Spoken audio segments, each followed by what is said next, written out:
Commissioner of Police Milton Desir was quizzed on the police force's response to the high level of gun violence in St. Lucia. According to the Commissioner, the Royal St. Lucia Police Force has adopted a multi-pronged approach which is producing results. He points to the number of illegal guns confiscated this year as evidence of success.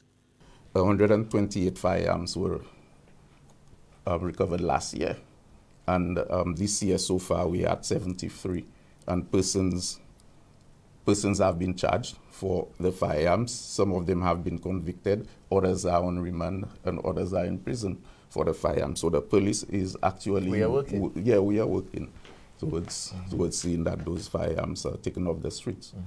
The head of the Royal St. Lucia Police Force notes one area of grave concern, that of firearms being brought into St. Lucia through official ports of entry. He says more sophisticated instruments are required to detect guns passing through customs. Now, and the history has shown that we have intercepted firearms at the ports of entry. So I believe one of the things that we need to do is to have the equipment to detect those firearms, like scanners and so on, yes. so that it do not reach the streets. So that would be the first step, because once you don't have it, you cannot use it, and once you have it, it will be used, and it's only used for one purpose: is to cause serious harm or injury, which leads to death. The existence and operation of gangs weigh heavily on the minds of the top brass of the police force, with recent charges for offences under the anti-gang legislation yet another tool in the fight against criminality. The Commissioner of Police says the force will soon learn of the effectiveness of the new legislation when the cases are brought before the courts. From what I have seen in the Act, I am quite satisfied on the face of it. However, because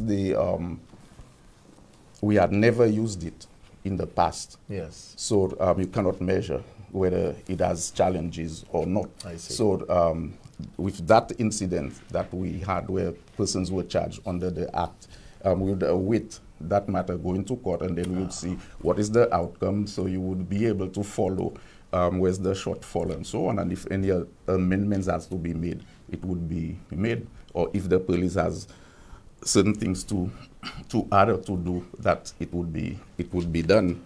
The St. Lucian public is anxious for a turnaround in the high level of violent crimes. To date, some 52 homicides have been recorded. The vast majority of the victims are young males. Stanley Lucian for the HCS News Force.